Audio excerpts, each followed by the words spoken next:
dengan hadir-Mu.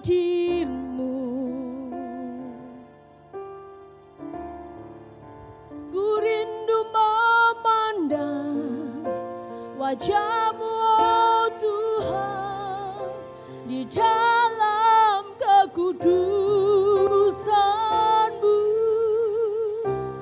Bawaku dekat dalam hati-Mu.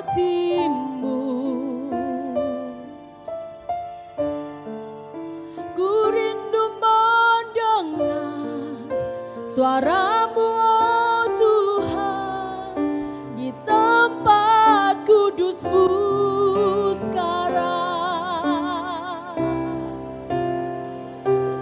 Ku rasakan kasih-Mu dan indahnya.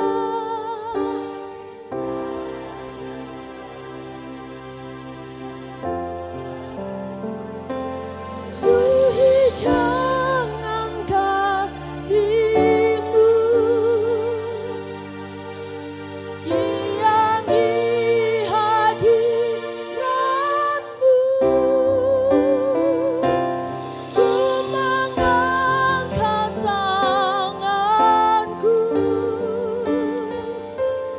dan ku bersyukur menyembah-Mu. Penuhi jangan kasih-Mu yang di hadirat-Mu. Sorak-sorai bagi Dia. Haleluya.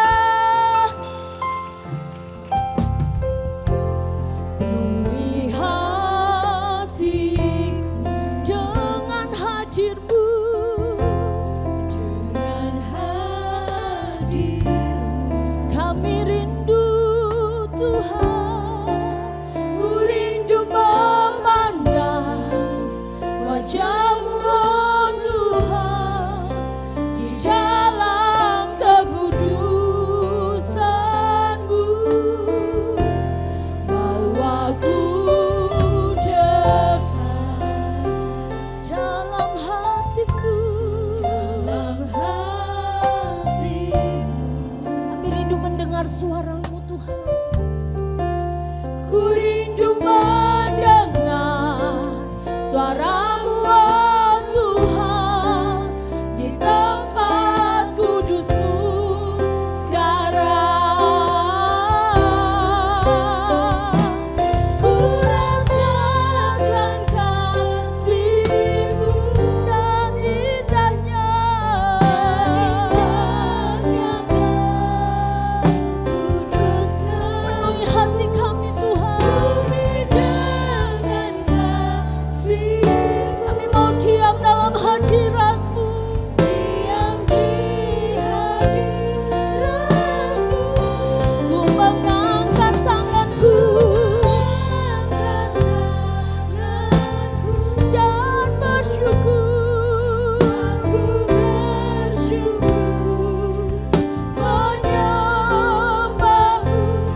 kasih-Mu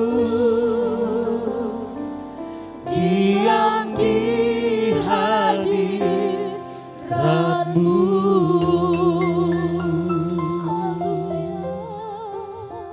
Tuhan, terima kasih untuk hadirat-Mu, untuk kebaikan-Mu, untuk lawatan-Mu bagi kami semua.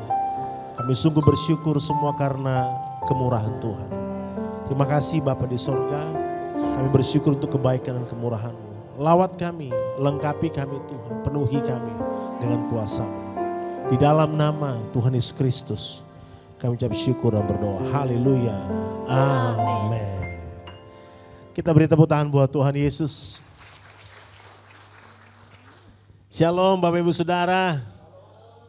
Ya wow, terima kasih Pak Herman dengan Ibu, sahabat kami dari Batam ya.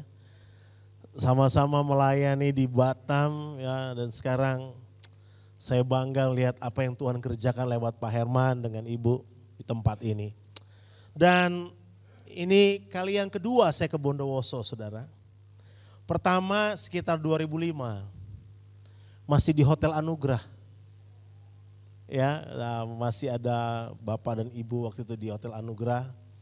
Dan berarti udah berapa tahun ya? 18 tahun. 18 tahun kemudian saya ada di tempat ini ya. Wow.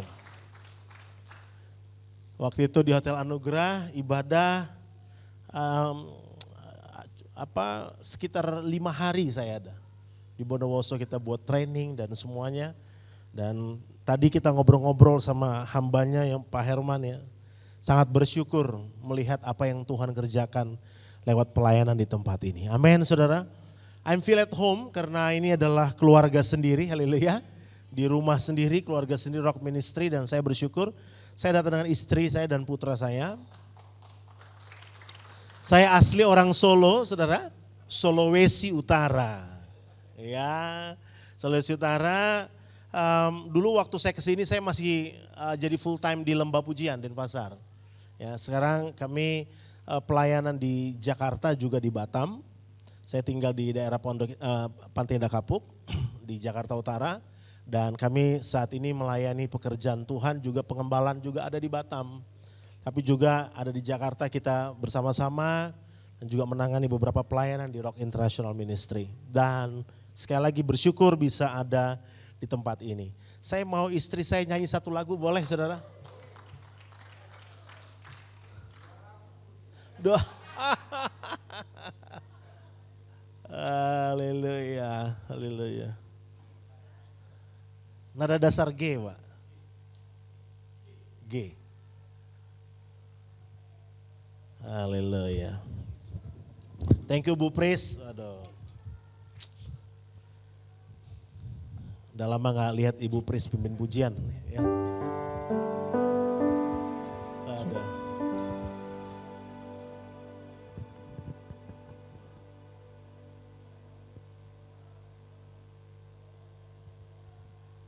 Shalom. Pujian ini mungkin sudah biasa didengar, tapi saya sangat terberkati dengan pujian ini. Sungguh besar kasihnya. Kita masuk di momen Loving God, di bulan Loving God ya. Menceritakan tentang kebaikan Tuhan. Mari kita bukan hanya melihat kebaikan Tuhan, tapi bisa mengecap kebaikannya. Amin.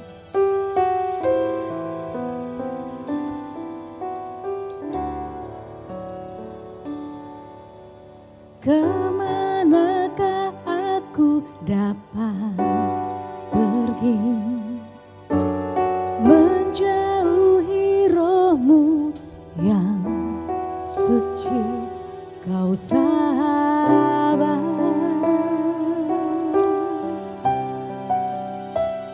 dan kau dekat.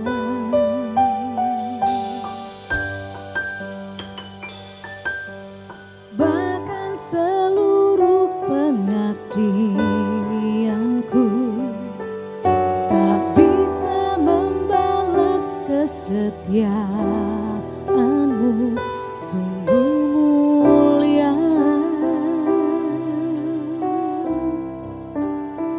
Dan berharga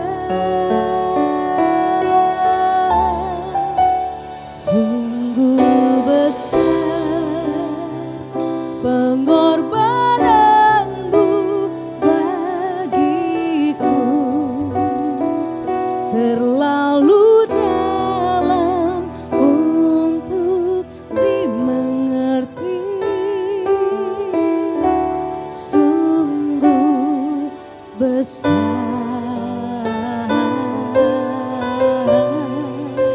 sungguh indah yang kau pikirkan tentangku, tak terselami bagiku. Sungguh indah,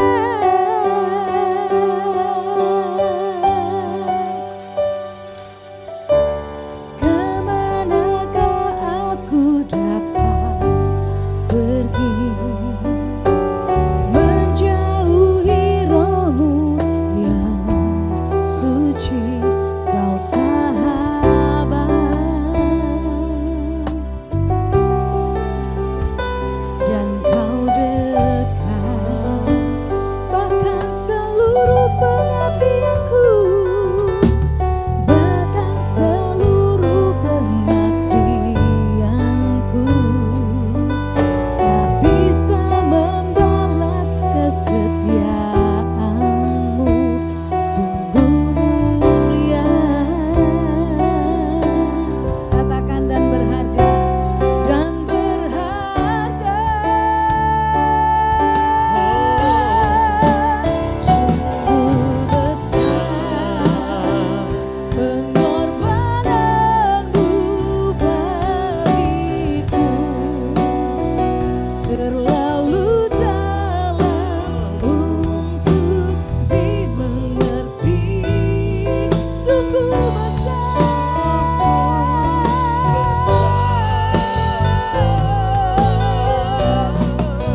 sungguh indah yang kau pikirkan tentangku, tak terselami bagiku. Sungguh indah, sungguh besar Tuhan, pengorbananmu bagiku, terlalu dalam untuk dimengerti. Sungguh besar, sungguh indah yang kau pikirkan tentangku, tak terselami bagiku. Sungguh indah, oh sungguh indah.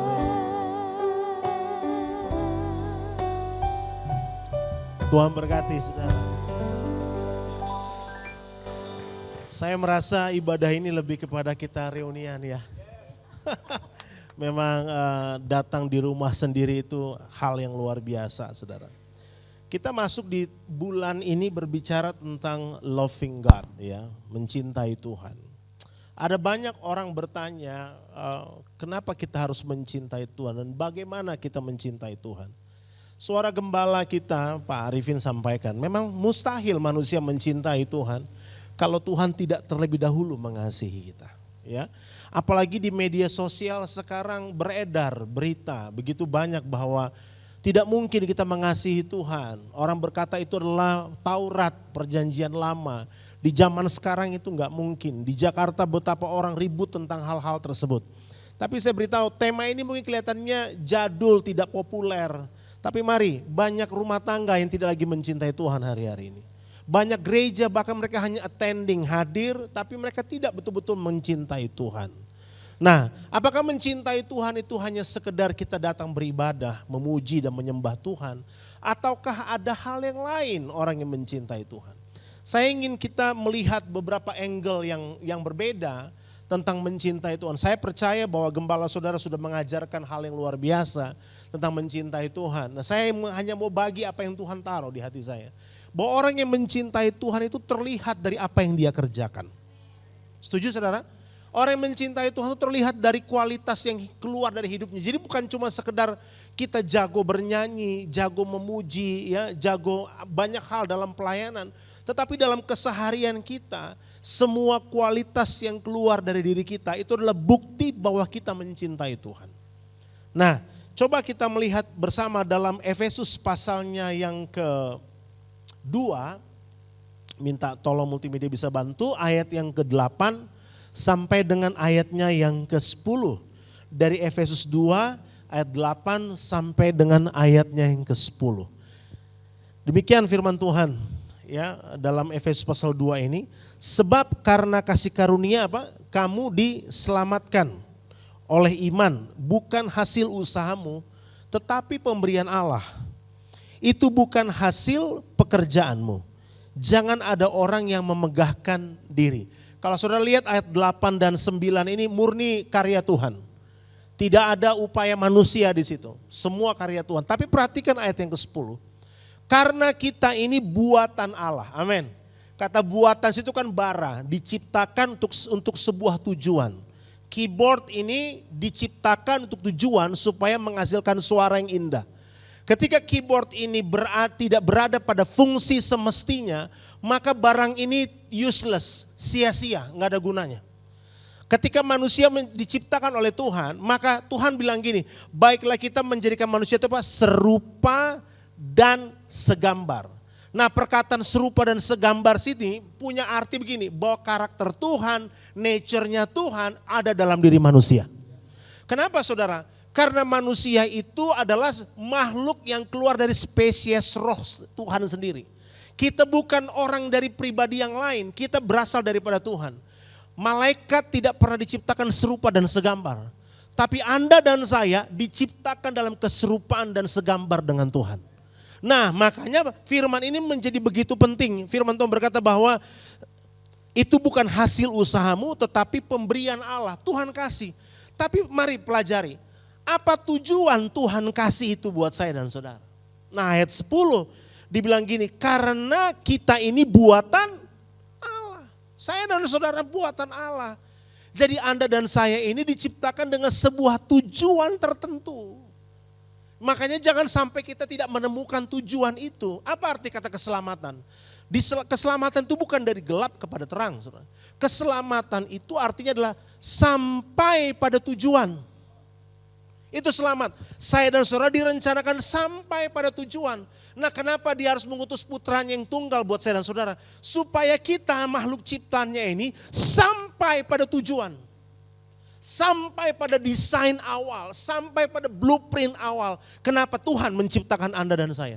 Ini tujuannya. Nah, dibilang begini, karena kita ini buatan Allah diciptakan dalam apa? Kristus Yesus untuk melakukan, kata ini yang saya suka, pekerjaan baik. Dalam bahasa asing dipakai ergon. Dalam pekerjaan baik yang dipersiapkan Allah sebelumnya. Amin. Berarti kalau dibilang gini, yang dipersiapkan Allah sebelumnya, jauh sebelum dunia ini diciptakan. Amin Bapak Ibu Saudara. Jauh sebelum dunia ini diciptakan, Ia mau supaya kita hidup di dalamnya. Nah, ini penting ya. Dia mau supaya kita hidup di dalamnya. Dalam apa? Dalam pekerjaan baik yang Tuhan sudah siapkan buat Anda dan saya. Jadi begini, orang yang mengasihi Tuhan itu harusnya terlihat dari pekerjaan yang dia kerjakan. Amin saudaraku. Kalau kami sebagai hamba Tuhan harus terlihat dari kualitas pelayanan.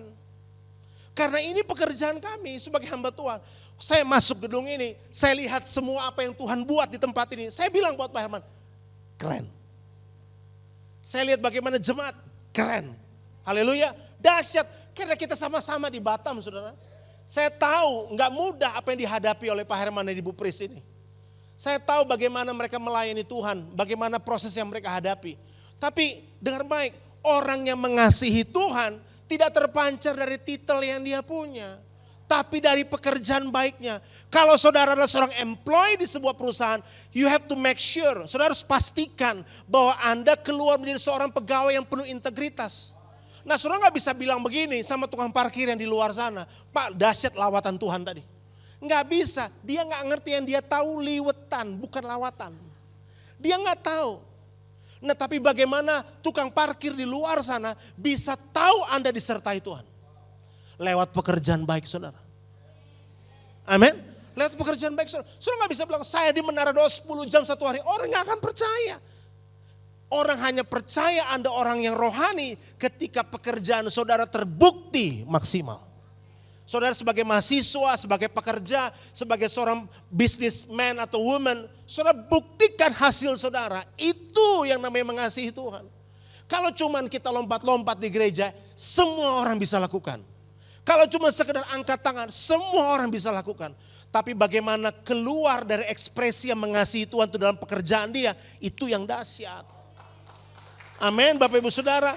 Ini yang Tuhan mau, jadi pekerjaan baik. Nah, ayat 8 dan 9 itu bagian Tuhan. Saya dan saudara hanya tinggal mengikutinya. Tapi bagian ayat 10 dibilang kita diciptakan, kita dibuat menurut kehendak Tuhan untuk melakukan pekerjaan baik. Nah, pekerjaan baik ini tanggung jawab kita, saudara. Jadi dari mana orang melihat buah itu? Nah, buktinya Adam. Adam itu adalah orang yang membuat Tuhan yang tidak terlihat menjadi terlihat. Dengan cara apa? Adam harus bekerja. Saudara, bekerja bukan kutukan. Amin. Bekerja itu bukti Anda tinggal dalam kerajaan. Hanya orang yang tidak bekerja adalah orang yang tidak tinggal dalam kerajaan. Orang yang malas-malasan, tidak maksimal dengan hidupnya adalah orang yang tidak tinggal dalam kerajaan. Orang yang tinggal dalam kerajaan, dia pasti punya responsibility. Jemaat, saudara kalau nggak punya tanggung jawab, saudara dipercaya apa-apa saudara nggak mau, pertanyakan, saudara cinta Tuhan atau cinta diri sendiri? Kalau kita cinta Tuhan, kita mau ambil tanggung jawab apapun selama kita hidup. Selama kita hidup, nggak ada istilah, saya sudah tua Pak, saya udah nggak mampu, nggak ada cerita begitu. Nick Vujicic tidak punya tangan dan kaki, dia buktikan dengan segala keterbatasannya, dia bisa hidup maksimal dengan Tuhan. Hari ini ergon kita apa? Apa pekerjaan baik yang Tuhan siapkan buat saya dan saudara. Jadi orang yang mencintai Tuhan pasti terpancar dari pekerjaan baik yang keluar dari dirinya. Enggak mungkin enggak, saudara. Perhatikan Yusuf, Kejadian 39. Ayat 2 dan 4, tolong multimedia. Kejadian 39. Bagaimana Yusuf dikatakan, ada orang bilang Yusuf tuh orang nomor 2. Enggak, saudara, Alkitab enggak pernah bilang Yusuf orang nomor 2. Yusuf itu sama posisi dengan Firaun, tapi beda culture. Kenapa Yusuf jadi orang nomor 2? Enggak, Yusuf bukan orang nomor 2. Yusuf orang yang punya kuasa sama dengan Firaun, tapi punya pengaruh yang berbeda. Kenapa? Karena Yusuf bertanggung jawab dengan pekerjaannya. Ayat 2 bilang gini, tetapi Tuhan menyertai Yusuf. Siapa yang percaya bahwa Anda dan saya disertai Tuhan? Yes, sehingga ia menjadi seorang yang selalu berhasil dalam ergonnya. Yang selalu berhasil dalam pekerjaannya. Saya dan saudara ini diberkati Tuhan. Karena berkat itu datang di depan, bukan di belakang. Bereshit, itu kata yang dipakai. Berkat itu juga bicara worship, barak. Makanya orang memuliakan Tuhan lewat pekerjaannya, itu penyembahan. Amin, saudaraku. Anda mungkin gak bisa nyanyi sebagus yang di depan. Saudara mungkin gak bisa main musik sebagus yang di depan. Tapi waktu saudara bertanggung jawab dengan bisnis yang Tuhan percayakan, dengan pegawai yang Tuhan percayakan, dengan pekerjaan yang Tuhan percayakan, Anda sedang menyembah Tuhan. Tidak dikatakan bahwa Yusuf bikin pujian penyembahan worship night, enggak ada. Tapi Yusuf disertai Tuhan karena Yusuf melakukan pekerjaannya. Dari mana orang yang tidak mengenal Tuhan Mesir tahu bahwa Yusuf disertai Tuhan? Sederhana, dari kualitas yang keluar dalam diri Yusuf. Amin. Makanya saudara pasti terbiasa dengan perkataan ini. Kualitas gak pernah bohong. Bukan kualitas dunia, kualitas Tuhan. Itu sebabnya kemuliaan gak pernah ada hubungannya dengan tepuk tangan kan. Kemuliaan itu adalah manifestasi Tuhan lewat semua karyanya yang keluar dari diri saya dan saudara. Itu kemuliaan, sehingga orang lihat, oh iya betul, bapak ini, ibu ini, adik ini, dia maksimal dalam apa yang dia lakukan. Orang lihat kemuliaan Tuhan lewat apa yang saya dan saudara kerjakan. Jadi kalau pimpin pujian yang serius. Kalau singers yang serius, kalau main musik yang serius, kalau multimedia yang serius, kalau soundman, kalau usher yang serius, kalau jadi pegawai di perusahaan, jadi pegawai yang serius. Kenapa? Karena itu bukti Anda disertai Tuhan. Saudara bisa bayangin, dari mana Firaun bisa tahu ini orang disertai Tuhan? Oh, Firaun gak pernah ikut Som, gak pernah ikut Kingdom Encounter, dia gak pernah ikut Rockman, dia gak pernah ikut Kingdom Training, dia gak pernah. Som lama banget ya, Kingdom Training maksudnya. Dia gak pernah ikut Kingdom Training, dia gak pernah ikut semuanya. Sudah bisa bayangkan itu. Tetapi Firaun bisa melihat orang yang disertai Tuhan. Amin Bapak Ibu Saudara.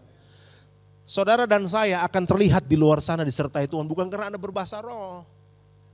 Bukan karena KTP pun Kristen. Bukan. Tapi dari pekerjaan baik. Setelah dilihat oleh tuannya bahwa Yusuf disertai Tuhan. Saudara setuju atau tidak? Dunia ini butuh bukti. Saya dengar kesaksian Pak Herman tentang Novet, wow amazing. Nah saya tahu anak-anak dari kecil-kecil saudara.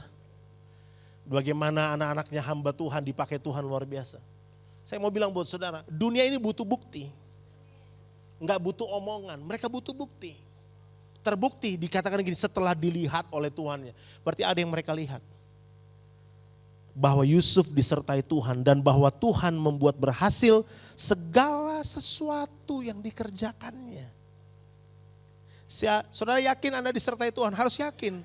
Saya dan saudara ditebus, saya dan saudara diberkati Tuhan. Jadi jangan pernah pandang diri saudara sebagai orang yang gagal. Enggak, Anda disertai Tuhan. Cuman enggak banyak orang sadar bahwa dia disertai Tuhan. Dia lebih fokus pada persoalannya, pada kekurangannya, pada masalahnya. Dia lupa bahwa dia disertai Tuhan. Keterbatasan Yusuf sebagai budak tidak membuat dia tidak maksimal. Saudara perhatikan jemaat di Makedonia. Orang-orang yang dikatakan dicobai dalam berbagai-bagai pencobaan. Bahkan dikatakan mereka orang yang sangat miskin. Tapi walaupun mereka dicobai dengan berbagai-bagai macam percobaan dan mereka sangat miskin, mereka sangat kaya dalam kemurahan. Artinya apa? Keterbatasan orang-orang Makedonia tidak membuat dia menjadi orang yang menurunkan nilainya. Saya nggak tahu saudara, apa keterbatasan kita. Firman Tuhan berkata berbahagialah orang yang miskin di hadapan Allah. Haleluya. Kata bahagia situ apa? Makarios. Maha bahagia. Miskin di situ artinya gini, saya nggak mampu tanpa Tuhan. Tapi karena ada Tuhan, kemiskinan saya tertutup. Saya jadi orang yang berbahagia. Kenapa? Saya maksimal, Tuhan yang dalam diri saya mendorong saya untuk terus maju ke depan. Itulah orang yang disertai Tuhan Bapak Ibu Saudara. Jadi memang dibilang pekerjaan baik memang bukan sembarangan saudara. Pekerjaan baik itu hal yang dahsyat. Karena gini, buah Anda dan saya, pekerjaan kita menunjukkan siapa yang ada di dalam Anda dan saya. Kita disertai Tuhan, kita buatan Allah, ditentukan untuk pekerjaan baik. Nah pekerjaan baik itu apa? Apa saja. Baik pelayanan maupun pekerjaan-pekerjaan kita di sekuler, itu akan keluar dari bukti hidup Anda dan saya. Nah makanya kenapa Yusuf sekalipun dia dalam penjara, sekalipun dia dijual sebagai budak, dia tidak pernah melupakan identitasnya. Amin saudaraku. Jangan lupakan identitas saudara, bahwa Anda adalah orang yang disertai Tuhan. Ya makanya bukti penyertaan Tuhan itu kelihatan. Betul enggak saudara? Bukti penyertaan Tuhan itu kelihatan. Saudara bisa tahu orang itu disertai Tuhan atau tidak dari kesaksian hidupnya. Saudara bisa tahu orang itu disertai Tuhan atau tidak dari mana? Dari buahnya. Dari mana lagi saudara tahu? Dari banyak hal dalam kehidupannya. Pada waktu pandemi, maka semua gereja tutup. Pelayanan juga nggak ada. Kami tinggal di Jakarta dan epicentrum daripada pandemi. Hampir 5 bulan kita nggak turun dari apartemen dan nggak potong rambut, nggak cukur juga. Betul-betul brewok kayak Hanoman. Saudara. Udah nggak jelas. Yang keluar daripada kamar itu, yang keluar daripada apartemen itu cuman saya. Karena saya harus belanja, turun ke bawah, dan semua mereka ada di dalam rumah. Dan waktu kita masuk ke mall, kita lihat semua orang seperti Star Wars. Pakai pakaian lengkap. Masuk lift, begitu masuk semua menghadap semua. Semua ketakutan. Dan pelayanan berhenti semua. Tapi kita percaya, kita tidak hidup dari pelayanan kan. Kita hidup dari kasih karunia Tuhan. Karena kasih karunia Tuhan itulah pelayanan itu dipakai Tuhan untuk menghidupi kita. Nah ini penting sekali. Ketika semua jadwal berkurang, semua gak ada. Tuhan cuma bicara buat saya satu hal ini. Kamu adalah pekerja di kebun anggur. Layani Tuhan. Saya bilang sama Tuhan, saya udah melayani Tuhan. Tapi Tuhan bilang ini, kamu pekerja karena mau harus membuat pekerjaan yang baik. Saya bingung apa? Rupanya dari mimbar ke mimbar yang saya lakukan itu tidak memuaskan Tuhan. Bukan itu yang Tuhan mau. Selama hampir 2 tahun, saya buat Zoom. Dari Senin sampai Jumat. Hampir setiap hari buat Zoom. Pemuritan, pelatihan dan sebagainya. Saya lakukan itu. Dan saya lihat, waktu saya lakukan pekerjaan baik itu, Tuhan tidak pernah tinggalkan kami. Tuhan pelihara. Satu kali waktu saudaraku ada gereja, ya, ini belum pernah saya saksikan di mana-mana. Untuk gereja baru hari ini saya saksikan. Saya baru sadar juga tadi Pak. Ya, jadi ada satu gereja ini biasa mengundang hamba-hamba Tuhan terkenal. Tiba-tiba saudara, dia dapat referensi nama saya dan juga nama teman saya. Kami berdua diundang di gereja itu untuk berkhotbah. Saya bilang, wah ini luar biasa nih. Kita bukan siapa-siapa menurut dunia, tapi kan kita tahu kita disertai Tuhan. Amin? Oke, kita terima, kita akan pelayanan. Enggak taunya COVID. Nah begitu COVID, saudaraku, nah selesai COVID, maka semua pelayanan berhenti, stop. Saya juga nggak jadi pelayanan, pertama kali, belum pernah ketemu dengan mereka, dan pertama kali di gereja itu. COVID, saudara, kita nggak pelayanan. Nah tiba-tiba 4 bulan setelah COVID, selama COVID 4 bulan keempat, saya telepon teman saya yang dijadwal barengan sama saya itu. Saya bilang begini buat dia, wah luar biasa ya. Tua gimana? Biasalah kita tanya sama hamba Tuhan, gimana? Masih bertahan hidup? Haleluya. Masih bertahan hidup pandemi gini, puji Tuhan. Dia bilang gini, kamu tahu dia bilang gitu. Itu gereja yang luar biasa itu mengundang itu, ternyata walaupun kita gak pelayanan dia bilang, dia tetap kirim persembahan kasih. Saya bilang, oh masa sih? Saya bilang gitu. Saya bilang gitu sama dia, karena kita barengan. Beda 2 minggu aja. Saya bilang, enggak, saya bilang, masa pasti kamu juga dikirim? Dia bilang, enggak ada. Karena semua gereja yang close, kemudian mereka kan tidak ada pelayanan dan mereka juga tidak memberikan persembahan. Lalu kemudian ya saya bilang, enggak lah, enggak mungkin. Saya bilang, orang enggak bekerja kok dikasih. Saya ngomong begitu sama teman saya. Coba kamu cek, dia bilang enggak ada, dia enggak ada WA saya. Saya bilang enggak ada, orang dia juga baru kenal saya. Terus teman saya goyang, aduh keceplosan. Berarti cuman gua dong katanya. Berarti lu enggak dapat, dia bilang gitu. Udahlah diam, kita ngobrol udah 4 bulan Saudara. Tiba-tiba saya dihinggapi roh penasaran. Saudara. Ya, roh penasaran dan keponisme. Masa sih gitu. Saya cek dong WhatsApp saya. Saya cek, ternyata benar Saudara. Waktu saya cek WA saya, dia WhatsApp saya 4 bulan yang lalu, Pak, memang Bapak gak jadi pelayanan di tempat kami, tapi boleh minta nomor rekening. Haleluya. Tapi itu WhatsApp 4 bulan yang lalu. Saya mau jawab apa ini? Kelihatan banget kepengen kan? Kalau saya jawab nih kelihatan banget kepengen. Aduh Tuhan kasih saya hikmat Tuhan, gimana ini? Gimana ini? Akhirnya saya buka WA, saya cuma bilang, Pak Shalom, saya minta maaf baru buka WA. Karena memang saya baru buka gara-gara telepon teman saya itu. Jadi saya bilang, aduh saya terlewat WA-nya Bapak.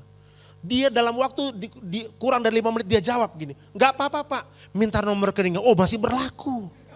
Rupanya belum expired Saudara. Waktu dia minta nomornya, cepet-cepet, jangan sebelum dia berubah pikiran. Saya kasih seret, kurang dari 5 menit, dia kirim juga.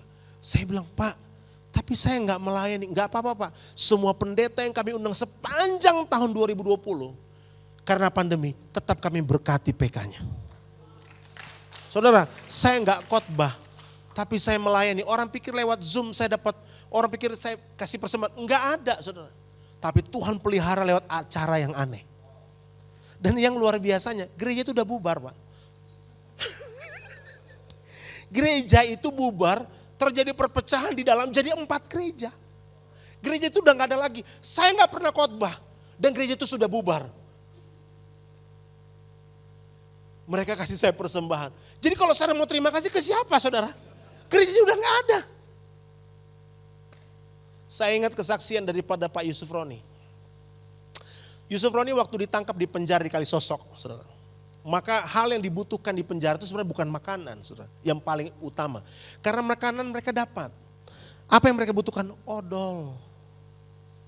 Saya ingat kesaksian itu saya dahsyat banget, dia butuh odol. Nah dia berteman dengan seorang pengacara yang top di Indonesia pada waktu itu. Pengacara yang top yang kenal dengan pemerintah saja tidak bisa memasukkan odol buat dia. Akhirnya apa? Ya dia pakai batu bata. Atau pakai tangan sendiri gini. Singkat cerita saudara, dia bilang gini, Tuhan dari kepercayaan yang lama kalau berdoa tuh minta hal yang besar. Masa saya setelah ketemu Tuhan, masa saya mintanya odol? Gak masuk akal. Masa mintanya odol? Tapi ya gak apa-apa lah. Tuhan saya butuh odol. Dia gitu aja, dia guyon. Tuhan saya butuh odol. Gak lama saudaraku, sore hari ada engkoh-engkoh ditangkap. Engkoh-engkoh ini ditangkap, saudara, kemudian dimasukkan ke selnya dia. Nah di sel dia, engkoh-engkoh ini lihat wajah yang bisa dipercaya cuma Pak Yusuf Roni. Yang 3 orang lagi menakutkan wajahnya. Nah dia masuk ke sel itu dan dia bawa sekantong plastik. Nah ditanya isi kantong plastik ini apa? Waktu dia ditangkap di tokonya, semua yang ada itu dia ambil, sabun, roti, semua dia ambil. Karena dia pikir gak tahu berapa lama di dalam. Nah dia bilang gini, tolong pegangin. Sekarang saya mau diminta BAP keterangan di atas sama polisi. Waktu dia diminta keterangan polisi, Pak Yusuf Roni pegang plastik ini. Dia iseng buka. Ternyata dalamnya bukan roti, odol 8 biji. Tapi kan itu bukan punya dia. Punya orang ini. Dia tunggu saudara sampai besok, ini orang gak masuk sel. Akhirnya dia iseng tanya polisi, Pak ini orang kemana kok gak datang-datang, apa dihajar di atas? Enggak Pak, lalu salah tangkap. Saudara bisa bayangin, hanya untuk mengirimkan sebuah odol, Tuhan bisa desain dengan cara yang luar biasa. Jangan remehkan Tuhan saudara. Sama dengan apa yang saya alami. Hanya untuk memberkati hambanya melakukan pekerjaan baik. Dia bisa buat sesuatu yang dahsyat. Nah Pak Yusuf Roni walaupun di penjara dia tetap menginjil. Tuhan pelihara. Saudara orang punya posisi aja memasukkan odol sebiji aja gak bisa. Hanya untuk berkati seorang Yusuf Roni Tuhan buat salah tangkap. Engkoh-engkoh. Salah tangkap. Dia pikir dia ngambil roti ternyata isinya odol. Makan tuh odol 8 biji saudara. Makanya kalau Tuhan berkati kita, dia berkati dengan cara yang dahsyat. Amin Bapak Ibu Saudara. Jadi gini, waktu Anda dan saya bekerja, tujuannya cuma satu. Untuk mengeluarkan semua yang Tuhan sudah taruh dalam diri kita. Nah untuk pekerjaan baik ini perlu dikawal saudara. Ya, perlu dikawal. 2 Timotius pasal yang ketiga. Ya, tapi sebelumnya Filipi dulu. Filipi 1. Filipi 1 ayat 20 sampai 22. Ya, kita ini bekerja untuk memberi buah. Haleluya. Kita bekerja untuk memberi buah. Sebab yang sangat kurindukan dan kuharapkan ialah bahwa aku dalam segala hal tidak apa? Akan beroleh malu. Ingat baik-baik. Saya dan saudara diharapkan untuk tidak beroleh malu. Melainkan seperti sedia kala. Demikian pun sekarang Kristus dengan nyata dimuliakan di dalam apa? Tubuhku. Baik apa? Oleh hidupku maupun matiku. Perhatikan ini. Dinyatakan dimuliakan lihat mana? Tubuhku. Karena pekerjaan baik hanya dikerjakan oleh tubuh. Tuhan dimuliakan oleh dalam baik hidupku maupun matiku. Karena bagiku hidup adalah Kristus dan mati adalah keuntungan. Nah perhatikan ayat 22. Tetapi jika aku harus hidup di dunia ini, itu berarti bekerja memberi buah. Jadi mana yang harus kupilih? Aku tidak tahu. Kenapa dikatakan aku tidak tahu? Karena bekerja dan memberi buah 2 hal yang tidak bisa dipisahkan. Kalau saudara bekerja untuk kemuliaan nama Tuhan, bekerja dengan maksimal, hidup saudara pasti menghasilkan buah. Amin, Bapak Ibu Saudara. Hidup saudara pasti menghasilkan buah. Enggak mungkin kita melakukan sesuatu kemudian tidak ada buahnya. Itu sebabnya kita perlu konsentrasi. Jadi loving God, mencintai Tuhan itu enggak berhenti cuma pada penyembahan sebatas ritual. Bahkan saya berani berkata buat saudara, bahwa bekerja itu jauh lebih baik dari segala tindakan ritual kita. Kenapa? Karena Tuhan gak mau ritual, Tuhan mau hubungan. Kingdom of God is talk about relationship. Waktu Anda bekerja, ada hubungan yang terbangun di situ. Kok bisa demikian? Itu yang Tuhan mau. Nah sekarang perhatikan 2 Timotius 3 ayat 16 sampai dengan yang ke-17. Segala tulisan yang diilhamkan Allah memang apa? Bermanfaat untuk mengajar. Untuk apa lagi saudara? Untuk menyatakan kesalahan, untuk memperbaiki kelakuan, dan untuk mendidik orang dalam kebenaran. Ayat 17, dengan demikian tiap-tiap manusia kepunyaan Allah diperlengkapi untuk setiap, kata perbuatan baik itu ergon, pekerjaan baik. Nah jadi gini, coba perhatikan ayat 16. Naik sedikit.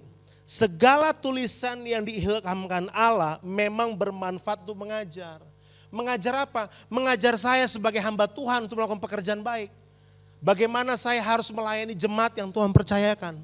Bagaimana saya harus memberi yang terbaik untuk Tuhan. Mengajar apa? Anda dan saudara semua sebagai seorang pengusaha, bagaimana berbisnis dengan benar. Jadi rupanya waktu kita baca Alkitab, baca firman Tuhan ini berkuasa untuk melengkapi Anda dan saya supaya mampu melakukan perbuatan baik. Kenapa orang korupsi? Karena dia tidak hidup dalam firman.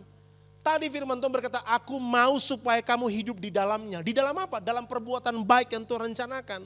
Saudara, di sini dikatakan gini, untuk mengajar, menyatakan kesalahan. Oh, banyak orang gampang bilang, kritik saya, enggak apa-apa. Saya siap untuk dinilai. Silahkan ngomong apa aja. Begitu dinyatakan kesalahannya, dia bilang, saya enggak begitu. Orang ternyata enggak siap. Tapi ketika saudara baca firman Tuhan itu menegur. Enggak heran waktu kita baca firman Tuhan, kita bisa menangis. Teguran itu datang dari Tuhan melalui hubungan dengan firman-Nya. Makanya kenapa kita bisa maksimal dalam perbuatan baik kita? Sederhana, ketika firman itu menjadi bagian dalam kehidupan saya dan saudara. Ini ergonnya. Jadi saya dan saudara bisa melakukan pekerjaan baik kalau firman Tuhan itu mengawal hidup saya dan saudara. Makanya dia bilang begini, untuk mengilhamkan Allah memang bermanfaat untuk mengajar. Saya dan saudara perlu hikmat Tuhan. Ada banyak pengusaha yang bankrupt. Ada banyak pengusaha yang mengalami omset yang menurun selama pandemi. Dia butuh firman. Amin. Dia gak butuh semua motivator di dunia ini. Butuh firman. Shalom. Bondowoso. Amin. Saudara mungkin gak tahu gimana cara kendalikan anak-anak saudara. Engkau butuh firman untuk mengajar. Saudara gak tahu bagaimana mengendalikan suami, saudara, istri, saudara, keluarga saudara. Engkau butuh firman. Karena perbuatan baik hanya bisa realitasnya menjadi nyata bila firman Tuhan mengawal semua perbuatan baik itu. Makanya jangan rendahkan firman Tuhan. Berhenti percaya pada lambe tura dan lambe-lambe yang lain. Berhenti percaya pada semua berita yang ada di dunia ini. Saudara tahu apa arti aletheia, firman Tuhan itu? Truth itu artinya original information. Artinya tidak ada informasi original di luar firman. Amin, Bapak Ibu Saudara. Tidak ada informasi asli di luar firman. Hanya firman Tuhanlah satu-satunya informasi yang murni. Enggak punya kepentingan yang lain. Selain untuk menyelamatkan dan mengasihi umat pilihannya. Dibilang gini, mengasihi, mengajar, menyatakan kesalahan, bahkan untuk memperbaiki kelakuan. Ada pendeta khotbah, jemaatnya protes. Ada Pak pendeta, khotbahnya kurang lucu, terlalu tegang. Oh gitu ya, ya. Minggu depan dia baca buku-buku humor. Dan dia khotbah, dia lucu. Begitu lucu jemaat senang ketawa. Orang yang sama datang lagi. Pak, terlalu lucu. Jadi kurang wibawanya, Pak. Wibawa. Ya kurang, Pak. Udah, dia setengah-setengah, setengah lucu, setengah tegang. Dibilang ini baru top, Pak. Tapi dasinya nggak cocok. Ya kan? Dasinya nggak cocok. Nggak cocok, Pak. Oke, minggu depannya dia khotbah, aduh ini diprotes terus saudara ya. Dia nggak cocok semua. Akhirnya dia ganti dasinya dengan pakai jas. Bagus, Pak. Tapi terlalu ngejreng. Akhirnya dia marah. Kamu aja gembalanya besok. Jangan saya. Saudara, kita nggak tahu mengendalikan orang-orang model begini.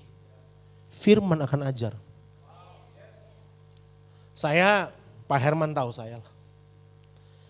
Tapi firman Tuhan yang mengubah saya. Kita ini hamba Tuhan gak sempurna, saudara. Ya, kita banyak salah. Setuju gak, saudara? Ya, kita hamba Tuhan bukan sempurna. Orang nyatakan kesalahan belum tentu segampang yang saya ngomong tadi. Tapi waktu renungkan firman Tuhan ajar. Kelakuanmu gak boleh begini. Kamu harus begini. Makanya beri dirimu untuk direndam dalam inkubator firman Tuhan. Saudara gak boleh di luar firman. Jangan baca Alkitab seminggu sekali, saudara. Gak heran kualitas kita biasa-biasa aja. Karena Alkitab tidak pernah jadi bagian penting dalam diri kita. Instagram ternyata lebih penting. Gak heran, saudara. Pekerjaan kita gak pernah maksimal. Masalah di keluarga kita itu saja gak pernah bertumbuh. Kenapa? Karena firman Tuhan gak pernah jadi bagian yang utama. Saya mau katakan buat saudara. Buat salah gak apa-apa, berdosa jangan. Karena sampai hari ini saya masih buat salah. Ya, tapi berdosa jangan. Kenapa, Pak? Bedanya apa? Beda. Saudara, berdosa itu lebih daripada sekedar perbuatan. Tapi dosa itu adalah perbudakan. Kita masih bisa salah hari ini. Tapi kalau kesalahan yang sama kita buat bertahun-tahun, kita sudah diperbudak. Saudara dengar ini. Bahwa orang yang bertumbuh, dia masih bisa buat salah, tapi di kesalahan yang berbeda. Kita ketemu satu orang ini, dia jatuh masalah uang 10 tahun yang lalu. Ketemu 10 tahun kemudian, masih hal yang sama, tidak ada pertumbuhan. Berarti apa? Dia sudah diperbudak. Bahwa dia buat salah, semua kita manusia jatuh dalam dosa, kita masih bisa buat salah, saudara. Tapi yang Tuhan gak mau, kita diperbudak oleh dosa. Karena waktu kita diperbudak, berarti bukan Tuhan yang jadi raja atas diri kita. Berarti kelemahan-kelemahan itu yang menjadi raja buat kita. Jadi kalau hari ini saudara buat salah, it's okay. Anda salah, datang sama Tuhan. Amin. Akui di hadapan Tuhan, tapi jangan buat lagi. Kalau saudara buat terus, Anda sedang diperbudak. Satu kali waktu, kita buat seminar Praise and Worship. Tiba-tiba Tuhan bicara buat saya satu hal aja. Perkataan itu bilang begini, kenapa Daud begitu dikasihi Tuhan? Karena ada yang bertanya, Pak, kenapa Daud dikasihi Tuhan dengan begitu luar biasa? Sederhana, saudara. Daud dikasihi Tuhan karena gini, dalam segala hal yang dia lalui, dia buat sebagai komplimen worship buat Tuhan. Kita ya kena gerimis gak datang ibadah, saudara. Di sini gak ada, men. Haleluya. Ya, kita gak disalam, minggu depan kita gak ibadah. Kita tunggu sampai tuh pendeta datang, salam saya di rumah, baru saya datang ibadah. Saudara bisa bayangkan, ya kenapa Daud dipilih Tuhan begitu luar biasa. Saudara perhatikan Mazmur Daud. Semua hal yang terjadi, baik dia setuju maupun tidak dengan keadaan, dia buat sebagai bentuk pujian sama Tuhan. Maukah Anda dan saya hari ini buat itu sebagai bentuk pujian kepada Tuhan? Stop complain. Berhenti, orang yang mengasihi Tuhan tuh gini, yes saya terima keadaan. Saudara tahu apa berarti penyembahan? Penyembahan itu artinya dipaksa setuju dengan keadaan yang ada. Makanya gubrak. Ku jawab ya, ya. Ku jawab ya, ya. Ku jawab ya Tuhan. Ku jawab ya Tuhan, ku jawab ya, ya, ya. Itu penyembahan, dipaksa setuju, Pak saya gak suka keadaan ini. Itu bukan urusan saudara suka atau tidak. Lukas 6. Sebelum saya lupa, Lukas 6. Ini bagian-bagian paling akhir, tapi percayalah kalau pendeta bilang gitu, itu masih belum yang paling akhir. Ya, haleluya, supaya saudara tetap semangat. Ya, jangan tidur, haleluya. Kalau tanya, Pak, Bu kenapa tidur di gereja? Karena tidur di kaki Tuhan lebih indah. Haleluya. Wow. Tuhan mau Anda dan saya berbuah. Itu menjadi hal yang terpenting dalam kehidupan. Lukas 13 ayat 6. Lukas 13 ayat yang ke-6. Di sini diceritakan ada pohon ara, ya kan, tumbuh di kebun anggur. Dan Tuhan bilang begini, tebang karena tidak apa? Berbuah. Lalu kalau saudara baca ayat ini, dibilang begini, Tuannya bilang kasih kesempatan 3 tahun. Tapi dikasih kesempatan pun tetap gak berbuah. Saya mau tanya buat saudara, kenapa pohon ara ini dituntut berbuah? Apa yang salah dari pohon ara? Saudara, pohon ara ini kan sebenarnya gak salah kalau dipikir-pikir ya. Kenapa? Karena tumbuhnya di kebun anggur. Tumbuhnya di kebun ara, itu buah semangka berdaun sirih. Ya kan? Anda tanam mangga berharap dapat durian, ya gak mungkin. Nah, kalau pohon ara ini tumbuh di kebun ara dan tidak berbuah, wajar. Tapi ini kebun ara, tumbuhnya di kebun anggur gak berbuah, sebenarnya bisa diterima. Tapi saudara tahu kenapa minta ditebang? Sederhana, Tuhan bilang gini, gak peduli kamu ada di kondisi yang seperti apa. Terserah keadaanmu seperti apa. Kamu dihimpit dengan segala persoalan, tapi kamu tetap harus berbuah. Hari ini saudara gak terima dengan keadaan. Saudara diproses dengan begitu luar biasa. Saudara pikir saudara bisa excuse sama Tuhan. Dan bilang itu aku gak mau berbuah, aku gak mau begini, aku gak mau begitu. Dengar, saudara pindah dari satu gereja masuk ke gereja lain. Gereja itu jadi punya masalah karena Anda ada di situ. Kenapa? Karena Anda gak pernah beres di tempat yang lain. Gereja itu jadi tambah masalah. Saya beritahu buat saudara. Makanya gini, boleh tidak berbuah dia. Tapi Tuhan bilang gini, saya gak mau tahu. Kamu harus berbuah. Mau lokasimu, situasimu gak memungkinkan kamu berbuah, kamu tetap harus berbuah. Gak mau tahu saudara. Waktu saya baca ini, bilang, wah my God. Iya ya, pohon ara tumbuh di kebun anggur. Bukan salah pohon ara, tapi Tuhan pencipta, pemilik segala sesuatu yang tetap menuntut buah dari hidup saya dan saudara.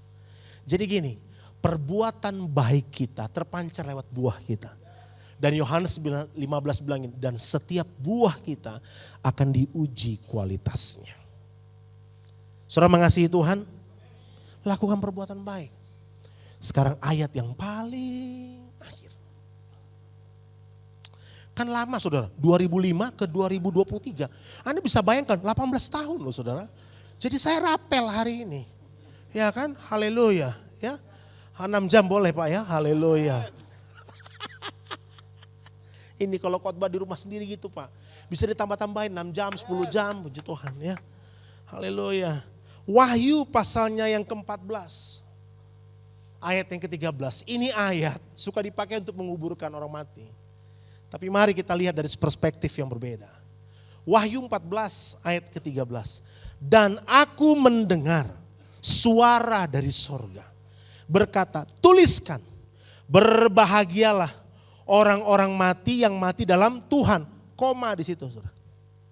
Ya kan? Sejak sekarang ini tanda petik 2, sungguh dibilang. Kata roh, supaya mereka boleh beristirahat dari apa? Saya mau tanya, jadi siapa yang disebut berbahagia yang mati dalam Tuhan ini? Supaya mereka beristirahat dari jerih lelah mereka karena segala perbuatan mereka. Oh Bapak Ibu Saudara, perbuatan dan pekerjaan baik saudara di dunia ini menyertai Anda sampai pada masa kekekalan. Jadi kalau ada orang mati karena mabuk, apakah pantas ayat ini? Renungkan sendiri. Tajam ini saudara. Karena firman Tuhan bilang begini, perbuatan baik menyertai mereka. Jadi orang yang berbahagia itu gini, dalam matinya pun tetap dipertanggungjawabkan apa yang dia lakukan di bumi. Kita gak pernah tahu saudara, kapan Tuhan panggil Anda dan saya. Tapi hari ini, seperti Paulus bilang, Mati adalah keuntungan kan? Jadi kalau hari ini Anda dan saya masih hidup, lakukan pekerjaan baik itu. Amin, Bapak Ibu Saudara. Bekerja, berbisnis dengan maksimal, melayani dengan maksimal. Karena waktu Anda dan saya dipanggil Tuhan, maka dikatakan aku mendengar suara dari sorga. Itu sebabnya kenapa Daud dikuburkan bersama dengan leluhurnya. Gak sembarangan, saudara. Ini ayat bilang.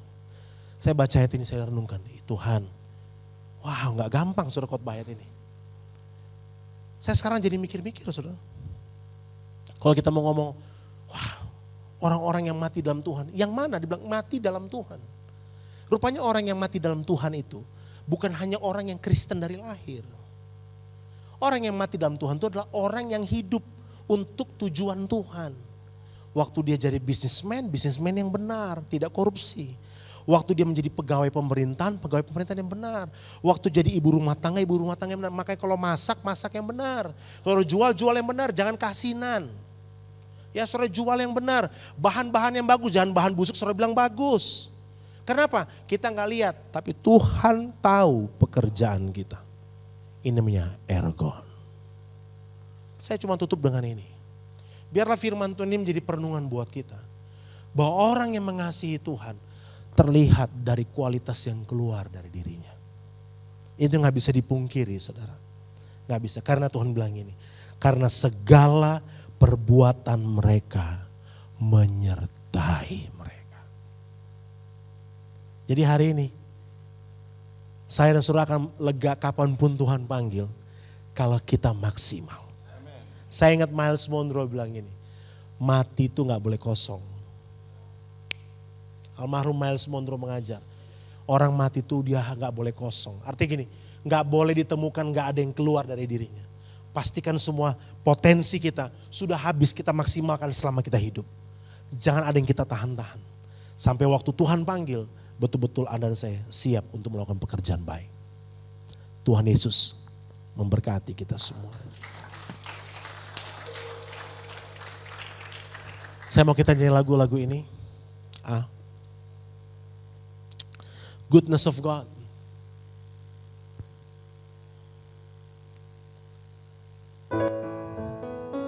I love you, Lord. Oh, your mercy never fails me. All my days I've been held in your hand. From the moment that I wake until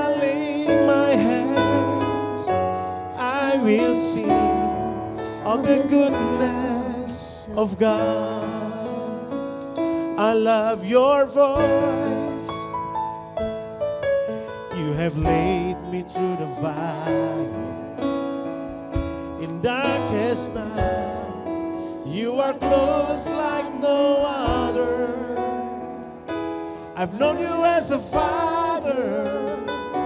I've known you as a friend. In the goodness of God. Nyanyi sama-sama. All my life you have been faithful. All my life you have been so good. With every breath that I am able, I will sing of the goodness of God. All my life you have been faithful. All my life you have been so good. With every breath I will sing of the goodness of God. Ini kami Tuhan, kami mencintai Engkau. Ajar kami bertanggung jawab dengan semua pekerjaan baik Amin, Tuhan. yang Tuhan sudah tetapkan sejak semula Amin. untuk kami lakukan. Supaya nama Tuhan dipermuliakan. Urapi kami, berkati hamba-Mu Tuhan, Pak Herman dengan keluarga, mengembalakan dan jemaat-Mu di tempat ini. Engkau melihat pekerjaan baik yang mereka lakukan. Tuh berkati keluarganya, berkati jemaatnya. Dalam nama Yesus, yang sakit sembuh, Amin. yang berat diangkat oleh Tuhan. Tuhan memberikan kelegaan dan sukacita. Amin. Di dalam nama Yesus, haleluya. Amin. Amin. Terima kasih saudara, Tuhan berkati. Puji Tuhan saudara, hari ini kita akan menerima perjamuan kudus dan bersama-sama yang mengikuti ibadah online. Saya percaya bahwa kita hari ini satu meja, satu hidangan dengan Tuhan. Dan kasih karunia Tuhan dicurahkan hari ini. Sebelumnya kita akan berdoa. Kami mengucap syukur Tuhan, kami boleh menikmati firman Tuhan yang luar biasa. Kami dikuatkan, kami juga ditegur. Kami bersyukur punya Allah yang sangat mengasihi kami, yang begitu memperhatikan melalui firman Tuhan, melalui teguran, melalui pemberitaan firman-Mu. Terima kasih Bapa. Kami akan masuk dalam perjamuan kudus di dalam nama Tuhan Yesus Kristus. Haleluya. Amin.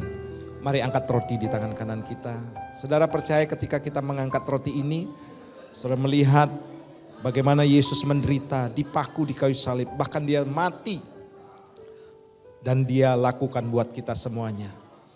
Percayakah saudara bahwa roti di tangan kanan kita adalah persekutuan kita dengan tubuh Kristus? Mari makan dengan iman dalam nama Tuhan Yesus.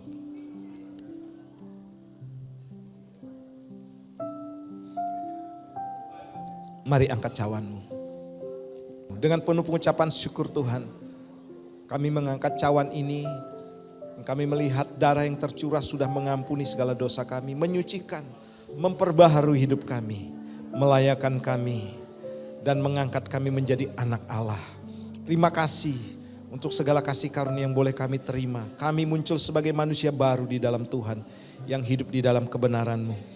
Percayakah saudara bahwa cawan pengucapan syukur di tangan kanan kita adalah persekutuan kita dengan darah Kristus? Minum dalam nama Tuhan Yesus. Mari kita berdoa. Kami ucap syukur Bapa buat hari ini.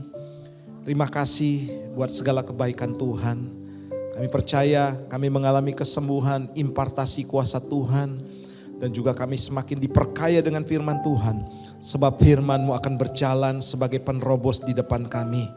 Segala penghalang apapun Tuhan. Di dalam kuasa firman-Mu Engkau sanggup mengadakan. Yang tidak ada menjadi ada. Yang tidak bisa menjadi bisa. Yang tidak mungkin menjadi mungkin. Dan kami diingatkan kembali dengan perjanjian darah Kristus yang dicurahkan bagi kami. Terpujilah nama-Mu, berkat Tuhan turun atas kami, rumah tangga kami, anak-anak kami, orang tua kami, dan kehidupan kami sehari-hari. Terpujilah nama-Mu dalam nama Tuhan Yesus yang percaya dan diberkati melalui perjamuan. Katakan bersama-sama, amin. Tuhan Yesus memberkati. Salam dalam kasih Tuhan Yesus Kristus. Jemaat GBI Rock Bondowoso mengucapkan terima kasih atas pelayanan Bapak Pastor Daniel Ray dari Jakarta. Tuhan berkati Pak. Di mana Bapak telah melayani untuk malam hari ini sungguh luar biasa Pak. Tuhan berkati. Saatnya untuk kita memberi korban syukur buat pekerjaan Tuhan di gereja ini. Kita persiapan amplop persembahan kita. Mari kita berdoa bersama. Hamba bersyukur dan berterima kasih Tuhan. Di mana kasih karunia-Mu dan juga anugerah-Mu yang begitu besar untuk setiap kami malam hari ini Tuhan. Saatnya kami untuk menabur pekerjaan gereja-Mu ini Tuhan. Berkati setiap tangan-tangan atau pemberian taburan kami ini kiranya berguna untuk gereja ini. Terima kasih Bapak. Hamba bersyukur dan berdoa dalam nama Yesus. Haleluya. Amin. Amin. Haleluya. Selamat menabur Bapak Ibu Saudara dikasih Tuhan.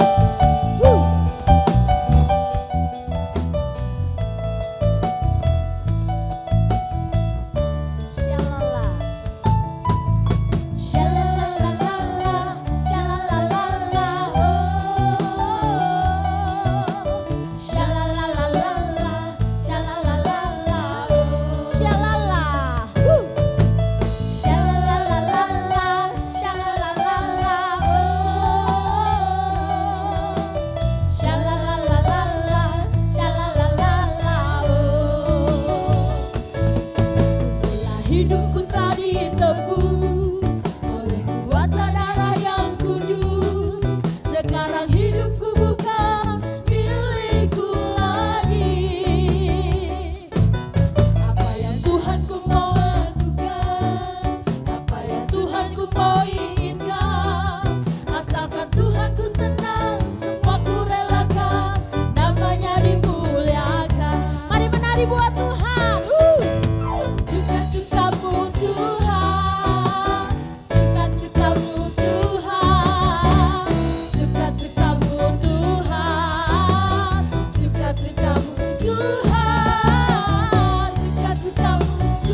Silakan duduk Bapak Ibu Saudara yang kasih.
Rocky, haleluya.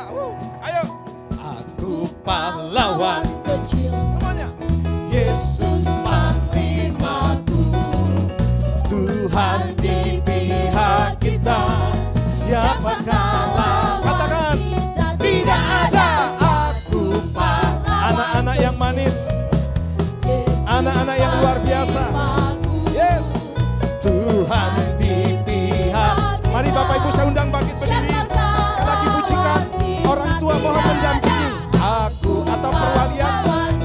Ya haleluya. Yesus panglamaku, Tuhan di pihak kita. Siapakah lawan kita? Tidak ada. Haleluya, haleluya. Haleluya, anak-anak yang luar biasa. Percaya saudara mereka masa depannya luar biasa, amin. Amin. Masa depan yang terindah, terbaik, termanis. Amin, Mari amin. arahkan tangan kita. Bersama dengan para orang tua dan seluruh jemaat hari ini, hamba-hamba Tuhan juga berdoa bagi mereka, generasi kami Bapak. Terima kasih, kami percaya mereka yang sudah menerima kebenaran-Mu dan sudah menikmati hadirat Tuhan yang luar biasa. Tuhan akan persiapkan mereka menjadi generasi yang luar biasa. Takut akan Tuhan, menghormati orang tua. Kami yakin Tuhan yang terbaik, terindah, termanis Tuhan sediakan. Dan juga mereka diperlengkapi dengan selengkap senjata Allah itu kebenaran. Dan akan berjalan di depan mereka sebagai penerobos. Dan ada kemuliaan Tuhan yang akan menyertai di barisan belakang mereka. Terima kasih kami berkati dengan berkat generasi. Berkat Allah, Abraham, Ishak dan Yakub menjadi bagian kehidupan anak-anak kami. Orang tua diberkati, bisnis, usaha dan pekerjaannya mereka juga diberkati oleh Tuhan. Terpujilah namamu dalam nama Tuhan Yesus. Yang percaya anak-anak kita diberkati karena bersama-sama. Amin. Lagu tadi, suka-sukamu Tuhan. Kita joget dulu ya. Saya lihat saudara suka joget ya. Haleluya, semuanya. Semuanya menari ya. Haleluya.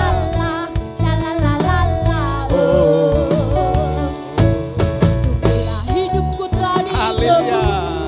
Oleh kuasa darah yang kudus. Sekarang hidupku Haleluya. bukan milikku lagi. Ayo Pak Poyen semangat. Apa yang Tuhanku mau Haleluya. lakukan, apa yang Tuhanku mau Amin. berikan, asalkan Tuhan Haleluya. berkenan, Suka-sukamu aku relakan, namanya dimuliakan. Semuanya sama-sama. Haleluya. Suka-sukamu Tuhan. Suka-sukamu Tuhan. Suka-sukamu Tuhan. Suka-sukamu Tuhan. Suka-sukamu Tuhan. Suka-sukamu Tuhan. Suka-sukamu Tuhan. Suka-sukamu Tuhan. Suka-sukamu. Suka-sukamu Tuhan. Sekali lagi. Suka-sukamu Tuhan. Suara kemenangan, haleluya. Amin, amin. Mari angkat tangan saudara dan arahkan hatimu kepada Tuhan. Terima berkat. Biar engkau terus berjalan dalam kemenangan. Amin. Percayalah bahwa engkau akan hidup di bawah langit yang terbuka. Yes. Tuhan memberkati bisnis, usaha, pekerjaanmu, studi rumah tanggamu. Ada berkat khusus mengalir dalam setiap Amin. keluargamu. Anak-anakmu juga diberkati oleh Tuhan. Amin. Dan terima berkat ini di dalam nama Bapa, Putra dan Roh Kudus. Yang percaya katakan bersama-sama. Amin. Tuhan Yesus memberkati. Suka-sukamu